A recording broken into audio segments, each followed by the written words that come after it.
Yesterday's chapter heading, we managed one hadith, that being dutiful to one's parents as long as they do not command to disobedience. The second hadith under the chapter heading, Imam Bukhari rahimahullah, he relates from Abdullah ibn Amr al-As radiyallahu ta'ala anhu قال جاء رجل إلى النبي صلى الله عليه وآله وسلم, that a man came to the Messenger صلى الله عليه وآله وسلم فقال جئت أبايعك على الهجرة, that I have come to you to proclaim my allegiance on the hijrah. وتركت أبوي يبكيان, and in the process of doing so I have left my parents crying, meaning my coming to do allegiance of performing the hijrah has left my parents unhappy. فقال ارجع إليهما فأضحكهما كما أبكيتهما. The Prophet ﷺ said, go back to your parents and make them happy as you have caused them displeasure. The second hadith, or the third hadith in the chapter heading, Abdullah ibn Amr al-As radiyallahu ta'ala says, قال جاء رجل النبي صلى الله عليه وسلم يريد الجهاد. The difference between this and the first hadith, that a man came to the Messenger sallallahu alayhi wa sallam intending to go out for the jihad in the path of Allah subhanahu wa ta'ala. فقال أحي والداك. The Prophet sallallahu alayhi wa sallam said, are your parents alive? قال نعم. He responded, yes. فقال عليه الصلاة والسلام ففيهما فجاهد. If that's the case, then your jihad is with them. First one, hijrah. Second one, jihad. These were two separate incidents that occurred. Abdullah ibn Amr al-As radiyallahu ta'ala anhu relates both. And the emphasis is on that these types of worship that are not fardul ayn. There are different types of obligations. Certain obligations are upon every single individual. They are known as fard ayn. And certain obligations are known as fardul kifaya. They are a communal obligation. For example, sitting in i'tikaf in the month of Ramadan is a communal obligation. Somebody from the community has to undertake that. It's not fard ayn. It's not fard upon every single person in the community to be part of that. But it's fardul kifaya. Someone in the community has to fulfill that obligation. If not even a single person in that masjid, in that vicinity, if not even a single person undertakes that obligation, then everybody is sinful. So there are two types of jihad, two types of hijrah. One which is made mandatory by Allah subhanahu wa ta'ala, and that fard is fardul ayn. So for example, in an Islamic state, if there is an invasion and the Amir al-Waqt announces that everybody has to defend the state, then that becomes an obligation upon every single person. But where there are skirmishes happening because an Islamic state is progressing in other lands, then that is fardul kifaya. That is where it's not an individual obligation but a communal obligation. As long as some people are fulfilling it, it doesn't fall on everybody else. So the difference between being dutiful to your parents and fulfilling the communal obligation is being dutiful to your parents is fard ayn. It is fard upon every single individual person. No one can fulfill that responsibility for you. Your being dutiful to your parents is not something that your brother can fulfill on your behalf. It's not something that your sister can fulfill on your behalf. That is a duty that's an obligation on every individual who has parents. And so the shurrah, the commentators of hadith, they say, the Prophet ﷺ is saying that where there's a communal obligation and there is an obligation on the individual, that obligation will take precedence. And even for an act like hijrah, even for an act like jihad, the Prophet ﷺ is saying, no, فَفِيهِمَا فَجَاهِدْ, that your jihad is with, go and fulfill your jihad with them. Now this shurrah, they make a little subtle comment that some people unfortunately take this literally and they do jihad with their parents. That's not what the hadith is saying. It's not saying that don't go out for jihad and now go to jihad with your parents. But that's how unfortunately some people behave. فَفِيهِمَا فَجَاهِدْ doesn't mean that now go and do jihad with your mom and dad. That is not jihad, the jihad al-nafs. Hafiz ibn al-Hajar al-Asqalani rahimahullah, the very famous commentator of Sahih al-Bukhari, he mentions what this means is exert yourself in the khidmah, in the service of your parents. Do whatever you can to make them happy. Say whatever you can to keep them pleased. Spend whatever you can to give them comfort. That is what's meant by فَفِيهِمَا فَجَاهِدْ. The next chapter heading, just so we don't stick on one hadith for too long. بَابُ مَنْ أَدْرَكَ وَالِدَيْهِ فَلَمْ يَدْخُلِ الْجَنَّةِ.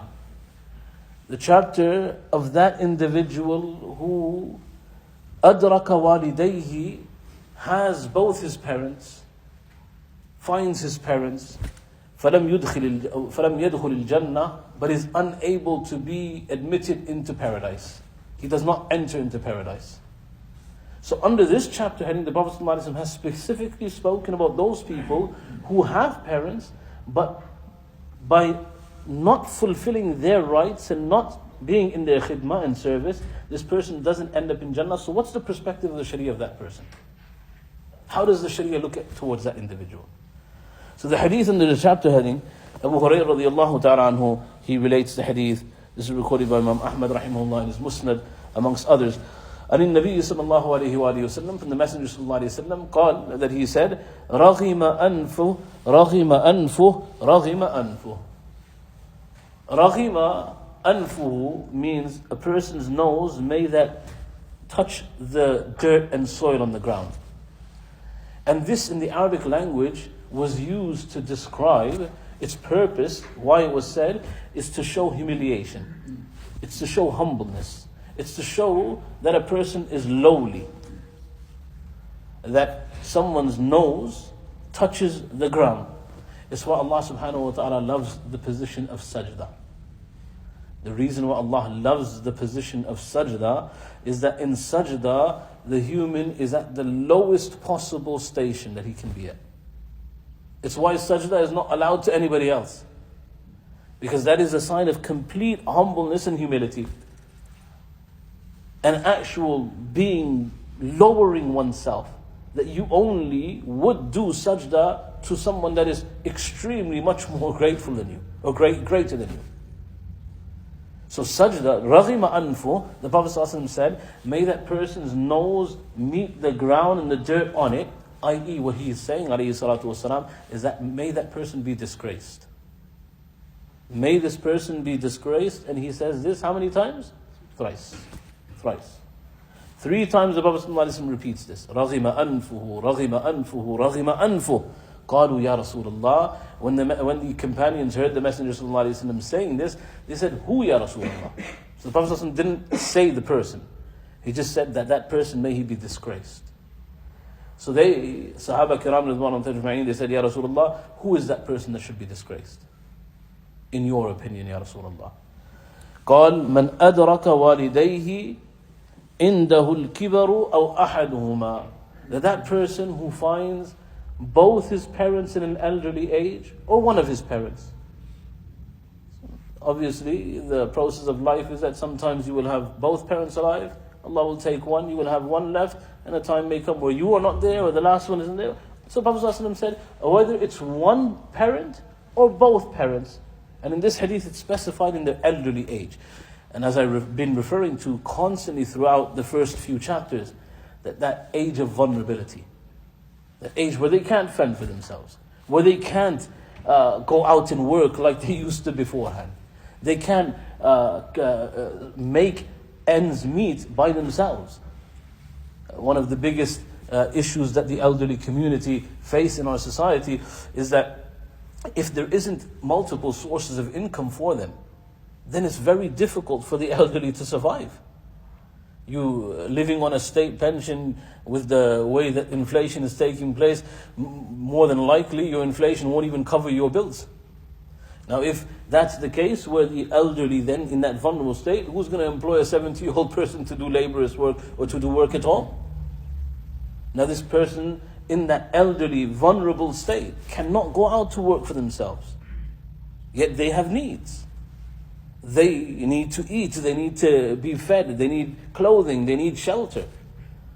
And so the Prophet ﷺ says, when you find one of them or both of them in this vulnerable state,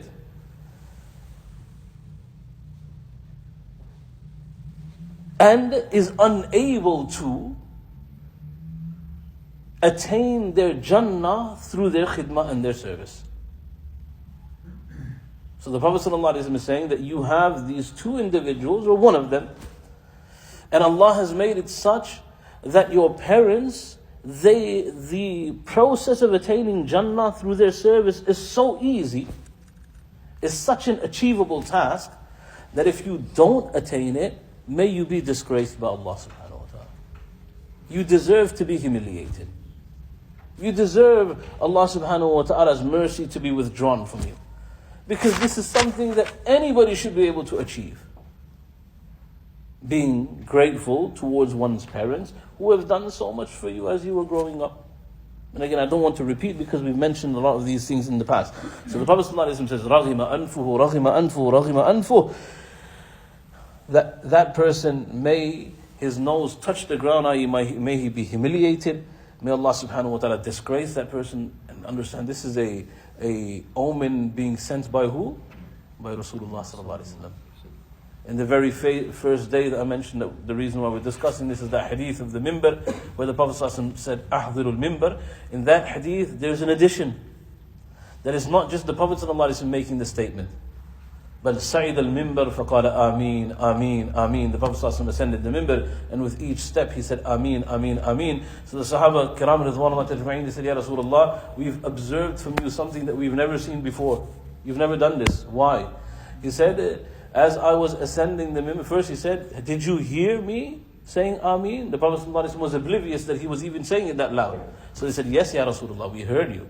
So the Prophet ﷺ said that as I was ascending the mimbar, Jibreel ﷺ came. And he made an omen against certain individuals. And one of those individuals who finds his parents in an elderly age but is unable to attain Jannah through their service. May that person, the Prophet ﷺ on that occasion said, may that person be cursed by Allah subhanahu wa ta'ala. Distant from the mercy of Allah subhanahu wa ta'ala. And so in this hadith, it's just the Prophet ﷺ, not just, I shouldn't say that, it's the Prophet ﷺ making the dua. In that hadith, it's Jibreel ﷺ making the dua. And in the hadith it says that when he made the dua, Jibreel ﷺ said to me, say, Qul Ameen. Muhammad ﷺ, say Ameen to what I'm saying. The dua is coming from Jibreel ﷺ, and the Ameen is coming from Rasulullah ﷺ. Is there any doubt that that dua is going to be accepted by Allah subhanahu wa ta'ala? So here Imam Bukhari rahimahullah, he re-emphasizes that point, that we've discussed the obligation, we've discussed to what extent is that obligation, who it's for, the mother, the father, the degrees, if there are degrees. Here Imam Bukhari rahimahullah says, what happens if you do not fulfill this obligation? And based on the hadith above, we find that this is an individual obligation that nobody else can fulfill on your behalf. Your duty to your parent is not something that other siblings can fulfill on your behalf. You have to fulfill that yourself. And so this fard ayn, this obligation that is levied upon us, if we do not fulfill it, the Prophet ﷺ says, if you find your parents in an elderly age, in a vulnerable state, where you should be assisting them and helping them and giving them comfort, and you don't do so, and you don't attain Jannah through that, then may you be distant from the mercy of Allah. May you be humiliated by Allah subhanahu wa ta'ala. Allah subhanahu wa ta'ala protect us from such a state. Allah subhanahu wa ta'ala grant us the tawfiq to be dutiful to our parents, whether they're elderly or not. And if they come to an elderly age, Allah subhanahu wa ta'ala grant us the tawfiq to attain our Jannah through them, inshaAllah. The quick mas'ala, inshaAllah, we've been looking at those things that make the fast undesirable. Now we move on to the stage of things that invalidate the fast. So what are the different things and the different categories of things that invalidate the fast, and to what degree is the fast invalidated? So one type of invalidator makes the fast necessary to be made up. And there's a different type of an invalidation of the fast which makes the makeup as well as a penalty. So one is called a qadha, to make the fast up afterwards, and one invalidator which makes qadha as well as kafara. That you have to make the fast up, and then you have to pay a penalty as well. And the penalty is more fasting. How many fasts? 60 fasts for each day if you fall under this category. And the rule of those 60 fasts is that unlike this fast, the 60 fasts have to be kept continuously. If you miss a fast, you can make it up at any time, even if it's qadha. Kafara, once you start the process of the penalty, so you keep the qadha, it's separate. So in actual fact, it's not 60, it's 61. The qadha is separate to the kafara. You perform the qadha fast, and immediately you now have to follow that up with 60 consecutive fasts. If you break it on the 59th, you have to start 60 again. That is the penalty of missing one fast. And the importance that Allah subhanahu wa ta'ala is showing to this fast, that it is so valuable in Allah. In another hadith, the Prophet sallallahu alayhi wa sallam, he says, to miss one fast, لو صام الدهر, if this person kept a fast of eternity afterwards, you will never make up that one fast. The barakat, the blessings, the rahmah that Allah showers in the month of Ramadan. If you miss that one fast, لو صام الدهر, if dahr means in eternity, if this person fasts forever afterwards, he will not make up that one fast. We don't understand the value of this fast of Ramadan. So there are different sets of invalidators. So number one, what breaks the fast? What renders, what things, or what has to happen in order for a fast to break?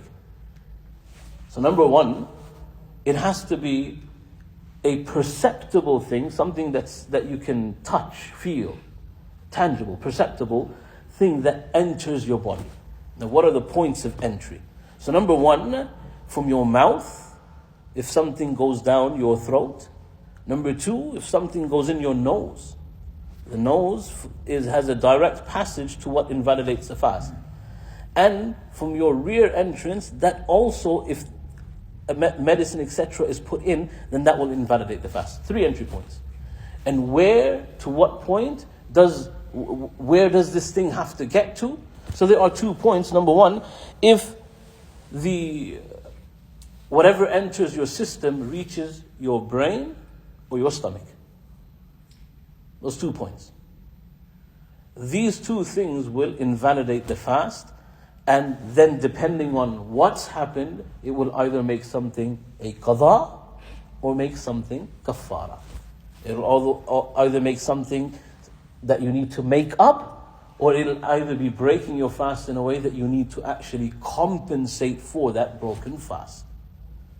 Just one general rule, we'll start the discussion tomorrow inshallah. One general rule, the breaking of the fast means that you have to have started the fast and then break it. The general rule of kafara, of when is the compensation and penalty necessary, is if you start fasting and then you break the fast.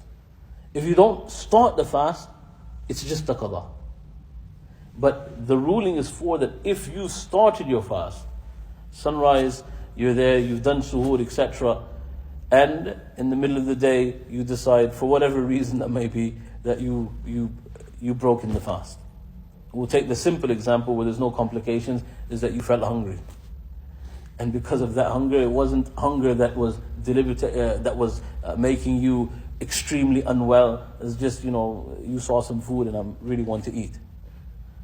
And you decide to break the fast. Then in that instance, the kafara of 60 consecutive fasts becomes a penalty. If you didn't initiate the fast, then there isn't kafara, there is qada. Now what are the different the dynamics behind this now? What happens if you do A, B, C, D? Is forgetfulness an excuse, etc.? All those, inshallah, we'll start from tomorrow. Allah give me the understanding, all of you the understanding. Wa akhiru da'wana alhamdulillahi rabbil alameen. Subhanallah bihamdi, subhanakallahumma bihamdik, wa nashhadu an la ilaha illa ant, nastaghfiruka wa natubu ilayk. Jazakumullah khair. Assalamu alaikum.